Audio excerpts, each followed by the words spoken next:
واقعہ سناتے ہیں۔ امام خمینی فرماتے ہیں کہ کربلا واقعے کا نام نہیں ہے۔ کہا یہ تیری بھول ہے کہ کربلا واقعہ ہے، نہ ہی کربلا کوئی سرزمین ہے۔ فرماتے ہیں کربلا ایک تہذیب کا نام ہے، کربلا ایک تحریک کا نام ہے، کربلا ایک انقلاب کا نام ہے۔ ہم فرش عذاب پہ بچوں کو بٹھا کے کربلا کا واقعہ نہیں سناتے، کربلا کی حسین کی تہذیب سکھاتے ہیں۔ ہم ماؤں بہنوں کو فرش عذاب پہ بلا کے عفت زینب کا درس دیتے ہیں، ہم بچوں کو بلا کے ادب عباس بتاتے ہیں۔ تبھی فرمایا اگر کربلا نہ ہوتی، اگر محرم اور سفر نہ ہوتا تو اسلام نہ ہوتا۔ آیت اللہ رضوان فلسفی ایران کے ایک شہر میں تبلیغ کے لیے گئے، وہ علاقہ اہل سنت کا تھا۔ انہوں نے کیا دیکھا کہ مسجدوں میں لوگوں کی کمی، دین سے لوگ بھاگ رہے ہیں، دور ہو رہے ہیں۔ انہوں نے علماء اہل سنت کو جمع کیا، کہا تجھے مسجد بنا کر دی، پیسہ تجھے دے رہے ہیں، تنخواہ تجھے دے رہے ہیں، لوگ کیوں بے دین ہو رہے ہیں؟ کیوں لوگ دین سے بھاگ رہے ہیں؟ کیوں حجاب کی کمی ہے؟ کیوں جوانوں میں دینداری نہیں ہے؟ کس چیز کی تمہیں کمی ہے؟ امر بالمعروف کی اہمیت ان کو بتائی۔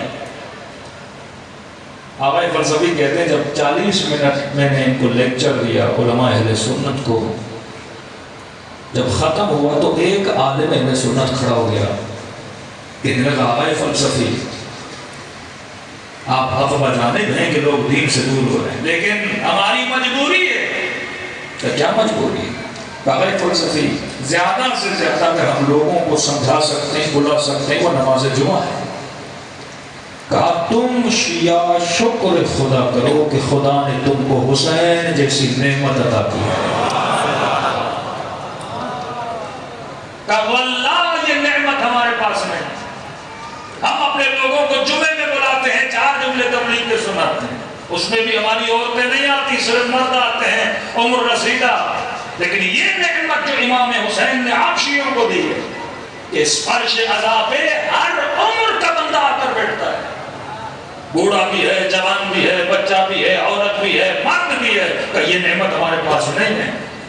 کہا ڈیلی تم سجدہ شکر ادا کرو کہ خدا نے تمہاری نسلوں کو سدھارنے کے لیے حسین کا فرش عزا عطا کیا۔ یہ فرش عزا کسی کے پاس نہیں۔ واللہ کون سی قوم ہے، ایک سیاسی جماعت اگر جلسہ کرنا چاہے، گاڑیاں بھیجتی ہے، لالچیں دیتی ہے، پیسوں کی لالچ، کھانے کی لالچ، دیگوں کی لالچ، پھر جا کے چند ہزار لوگ جمع کرتی ہے۔ لیکن کہا تم شیعوں کے یہاں محرم کا چاند نظر آتا ہے، صرف یہ بتایا جاتا ہے کہ حسین کی مجلس ہونے والی ہے۔ کس حرارت کے ساتھ لوگ فرش عزا پہ آتے ہیں، فرمائیے شکر خدا ادا کرو۔ تو یہ مجلس امام حسین قصہ نہیں ہے، یہ تہذیب حسین کا نام ہے۔ فرش عزا پہ آنے کا مطلب یہ ہے کہ اس تہذیب کو اپنے اندر پیدا کرو جو کربلا والوں کے اندر تھی، وہ ادب اپنے وجود میں پیدا کرو جو عباس علمدار کے وجود میں تھا، وہ احترام اپنے وجود میں پیدا کرو جو حر نے ظاہر کیا کہ مولا خطا تو ہوئی۔ تبھی فرماتے ہیں کربلا کا ہر کریکٹر کربلا میں اس کا ہونا ضروری تھا۔ اگر کربلا میں حر نہ ہوتا تو کربلا ادھوری تھی، اگر کربلا میں وہب نہ ہوتا تو کربلا ادھوری تھی، اگر کربلا میں 6 مہینے کا علی اصغر نہ ہوتا تو کربلا ادھوری تھی، اگر کربلا میں 90 سال کا جون نہ ہوتا تو کربلا ادھوری تھی۔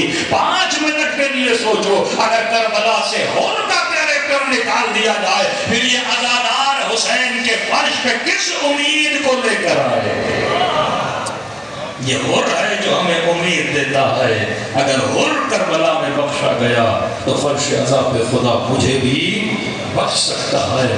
کربلا میں 6 مہینے کے بچے کا ہونا بھی ضروری تھا، کربلا میں کالے رنگ کا جون بھی ہے، کربلا میں مسیحی نام کا وہب بھی تھا جو بعد میں شیعہ بنا، کربلا میں زہیر بھی تھا جو بعد میں شیعہ بنا۔ مطلب حسین کے فرش پہ کسی قید اور بند کی ضرورت نہیں ہے، یہاں جو آئے امام حسین اسے اپنے سفرے سے رزق شفاعت عطا کرتے ہیں۔ صلوات پڑھیں محمد و آل محمد۔ اب اہمیت فرش ازا سمجھو. فرماتے ہیں یہ مت سمجھو صرف مجلس پڑھنے والے کو کرانے والے کو اجر ملتا ہے. یہاں مچھر کے پر کے برابر بھی اگر غم حسین میں پلکیں گیلی ہو جائے نا, اس کا بھی امام حسین کے کیا ہے, اجر ہے. تہران کے شہر میں ایک بہت پرانا بانی مجلس 70 سال سے وہ فرش ازا بچھاتا تھا, بڑے بڑے علماء کو بلاتا تھا. مشہور تھی اس کی مجلس. آغا امینی جیسے بڑے بڑے علماء, آغا کافی جیسے لوگ ان کی مجالس میں جا کے تقریریں کرتے تھے. یہ بوڑھا کہتا ہے کہ مجھے 70-75 سال ہو گئے. لوگ آتے تھے فرش ازا پہ بیٹھتے تھے, بڑے ادب سے ذکر امام حسین کو سنتے تھے. کہتا ہے ایک دن 2 جوان مجلس سننے کے لیے آئے, لیکن ان کا لباس مجلس کے حساب سے مناسب نہیں تھا. ہر محفل کا ایک لباس ہوتا ہے. اب یہاں پہ کوئی شادی کا لباس پہن کے نہیں آئے گا, زرق و برق والا لباس پہن کے نہیں آئے گا, تو مجلس سے عزا ہے. یہاں لباس سادہ ہونا چاہیے تاکہ بندے کے لباس سے پتہ چلے کہ بندہ کیا ہے, غمگین ہے. لیکن ان جوانوں کا لباس رنگ برنگی ایک عجیب شوق لباس تھا. مجھے اچھا نہیں لگا, یہ حسین کی مجلس میں آئے ہیں, لباس کیسا پہن کے آئے. آئے بیچ مجلس میں بیٹھے, لیکن آپس میں باتیں کر رہے تھے. ادب مجلس بھی نہیں تھا. یہ مجلس کا ایک ادب ہوتا ہے. ذکر حسین ہو تو بندہ خاموشی سے ذکر اہل بیت کو سنتا ہے.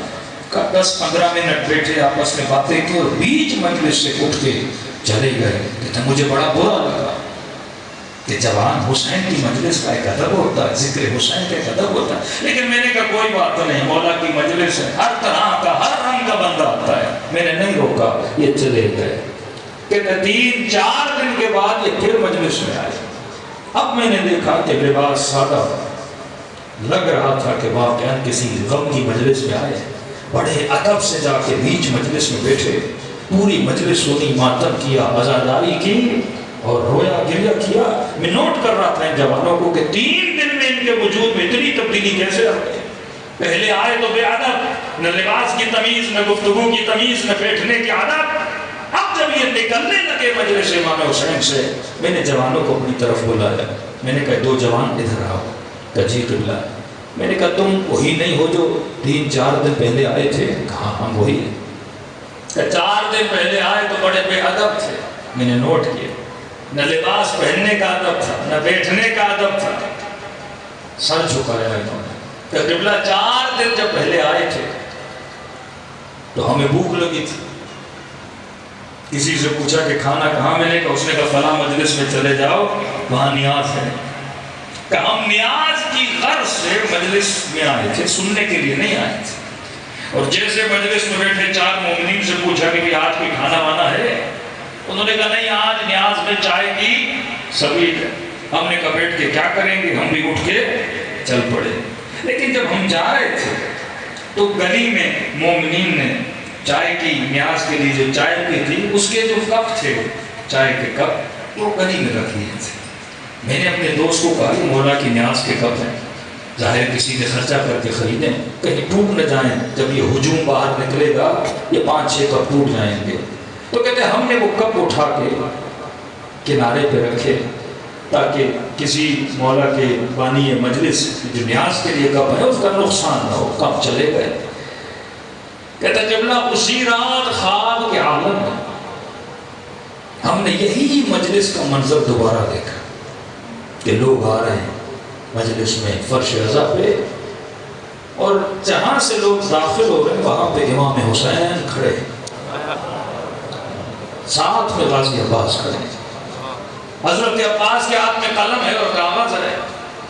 جو آتا تھا سنتا تھا, گریا کرتا تھا, جو خدمت کرتا تھا, امام حسین کہتے تھے اس کا نام لکھو.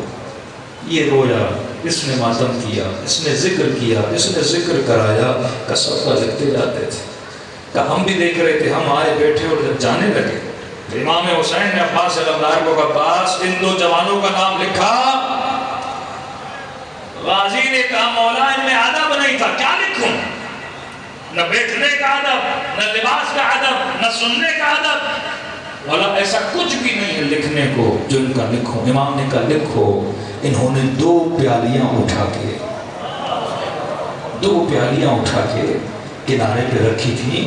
یہ اجر بھی ان کا لکھو۔ یہاں تک علماء فرماتے ہیں، یہ بھی ایک واقعہ ہے کہ جب دیگ کے نیچے ایک مومن جو لکڑیاں رکھتا ہے نا کہ نیاز پکے، اس کا اجر بھی امام حسین ضائع نہیں کرتے۔ یہ فرش عزا تہذیب امام حسین کا نام ہے۔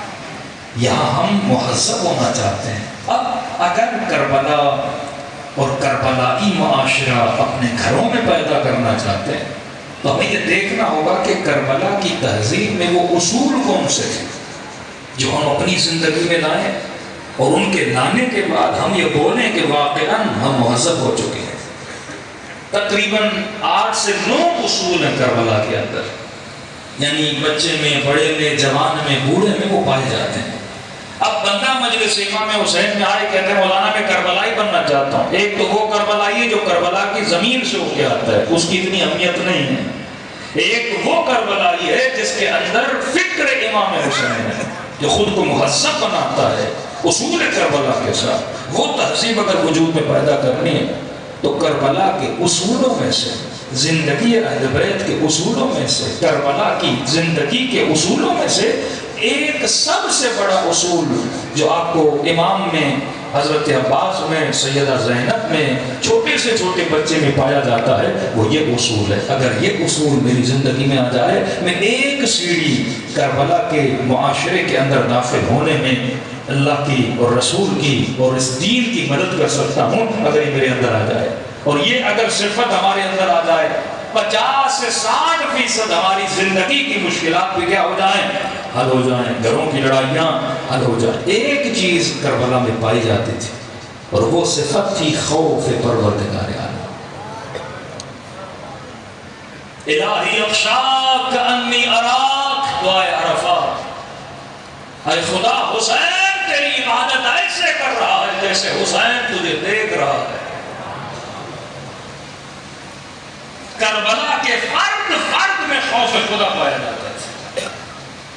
یعنی اگر بندہ یہ بولے کہ میں کربلائی ہوں لیکن اس کے وجود میں خوف پروردگار عالم نہیں، یہ کربلائی نہیں بن سکتا۔